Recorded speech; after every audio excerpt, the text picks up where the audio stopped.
নমস্কার।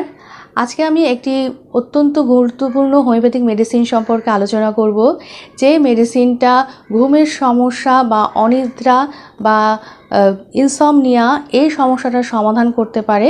এই মেডিসিনটি হলো প্যাসিফ্লোরা ইনকার্নেটা হোমিওপ্যাথিক রেমেডি। এই মেডিসিনটা সম্পর্কে বিস্তারিত আলোচনা থাকছে। তার আগে এখনও পর্যন্ত যারা চ্যানেলটি সাবস্ক্রাইব করেননি তারা অবশ্যই চ্যানেলটি সাবস্ক্রাইব করুন, তাহলে আমি যখনই কোনো ভিডিও আপলোড করব সেই ভিডিওগুলো আপনারা কিন্তু খুব সহজেই পেয়ে যাবেন। প্যাসিফ্লোরা ইনকার্নেটা এই মেডিসিনটা অনিদ্রার একটি অত্যন্ত ভালো মেডিসিন। এই মেডিসিনটা কিন্তু একদম ছোট বাচ্চা থেকে শুরু করে বয়স্ক ব্যক্তি যাদেরই ঘুমের সমস্যা রয়েছে তাদের ক্ষেত্রে কিন্তু খুব ভালো কাজ করবে। দেখা যায় যখন মেন্টালি খুব স্ট্রেসড থাকে বা মানসিকভাবে প্রচণ্ড মনের ভেতরে প্রচণ্ড চাপ থাকে এবং যারা অত্যধিক পরিশ্রম করেন, ঘুমের সমস্যা রয়েছে, তাদের ক্ষেত্রে এই মেডিসিনটা খুব ভালো কাজ করবে।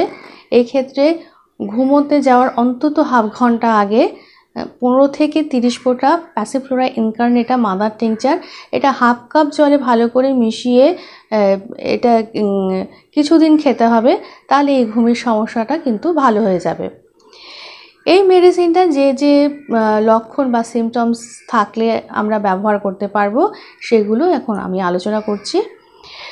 প্যাসিফ্লোরা ইনকার্নেটা মাদার টিংচার দেখা যায় যে যেখানে বাচ্চাদের কনভালশন হওয়া বা খিঁচুনি হওয়ার প্রবণতা থাকে এবং ঘুমের সমস্যা থাকে, সেক্ষেত্রে এটা খুব ভালো কাজ করবে।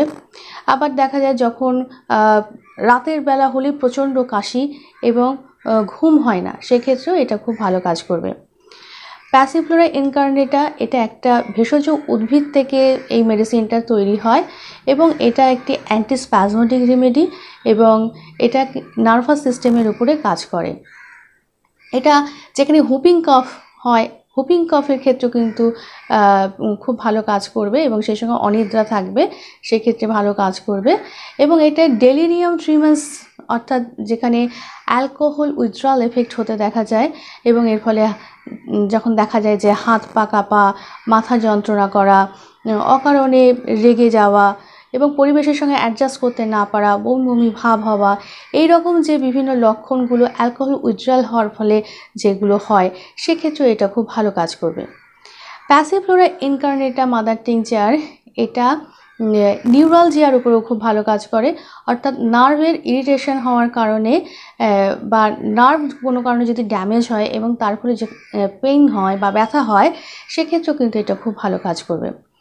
এই মেডিসিনটা বাচ্চাদের বিভিন্ন সমস্যা, যেমন যাদের কনভালশন হওয়ার বা খিঁচুনি হওয়ার প্রবণতা থাকে তাদের ক্ষেত্রে ভালো কাজ করবে এবং যেসব বাচ্চাদের মধ্যে খুব অ্যাংজাইটি থাকে, খুব ভয়, দুশ্চিন্তা, অস্থিরতা এগুলো থাকে, মনের মধ্যে সাংঘাতিক চাপ থাকে এবং অ্যাগ্রেসিভ বিহেভিয়ার থাকে, অর্থাৎ খুব আক্রমণাত্মক আচার ব্যবহারগুলো হয় এবং যাদের মধ্যে কমিউনিকেটিভ প্রবলেম থাকে বা কমিউনিকেশন প্রবলেম যাদের মধ্যে থাকে, অর্থাৎ ঠিক মতন যারা মানুষের সঙ্গে মিশতে পারে না বা কথোপকথন মানুষের সঙ্গে, এগুলো যাদের সমস্যা থাকে, সেই সঙ্গে যাদের ঘুমের সমস্যা রয়েছে, সেই ক্ষেত্রে প্যাসিফ্লোরা ইনকার্নেটা খুব ভালো কাজ করবে। এটা দেখা যায় যে ওয়ার্ম ইনফেকশন হওয়ার কারণে, বিশেষ করে রাউন্ড ওয়ার্ম ইনফেকশন হওয়ার কারণে যখন জ্বর আসে, সেই সমস্যাটার সমাধান করার জন্য কিন্তু প্যাসিফ্লোরা ইনকার্নেটা খুব ভালো কাজ করবে। এছাড়া এটা দেখা যায় যে যেসব বাচ্চাদের প্রথম যখন দাঁত ওঠে এবং এর ফলে যখন মাড়িতে ব্যথা এবং বাচ্চারা খিটখিট করে বা বাচ্চারা ঠিক মতো খেতে চায় না, ঘুমোতে চায় না, এই সময়টাও কিন্তু প্যাসিফ্লোরা ইনকার্নেটা খুব ভালো কাজ করবে। এছাড়া এটা যে টিটেনাস রোগ, অর্থাৎ যেটা ক্লস্ট্রিডিয়াম টিটেনি নামক ব্যাকটেরিয়ার সংক্রমণে হয়ে থাকে, সেই সমস্যাটার ক্ষেত্রেও খুব ভালো কাজ করবে। প্যাসিফ্লোরা ইনকার্নেটা এটা যখন অ্যাজমা বা শ্বাসকষ্টর সমস্যা, যখন শ্বাস টান হয় সেই সময়ে যদি 15 থেকে 30 ফোঁটা এই মেডিসিনটা হাফ কাপ জলে ভালো করে মিশিয়ে এটা 10 মিনিট অন্তর কয়েকবার খাওয়া হয়, তাহলে কিন্তু এই শ্বাস টানের সেই সমস্যাটা সেই মুহূর্তে একেবারেই ঠিক হয়ে যায়। এইভাবে আমরা প্যাসিফ্লোরা ইনকার্নেটা মাদার টিংচার এটাকে কিন্তু আমরা ব্যবহার করতে পারি বিভিন্ন ক্ষেত্রে, এবং কিভাবে আমরা ব্যবহার করব সেটাও আজকে আমি আলোচনা করলাম। তাহলে আজকে আমার আলোচনায় এই পর্যন্ত। পরবর্তী ভিডিওতে আবার আরেকটি হোমিওপ্যাথিক মেডিসিন নিয়ে আলোচনা থাকছে।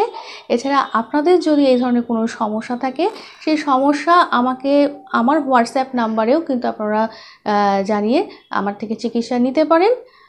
আর আজকে আলোচনা এই পর্যন্ত, এবং এখনও পর্যন্ত যারা চ্যানেলটি সাবস্ক্রাইব করেননি অবশ্যই চ্যানেলটি সাবস্ক্রাইব করে সঙ্গে থাকুন। সবাই ভালো থাকুন। নমস্কার।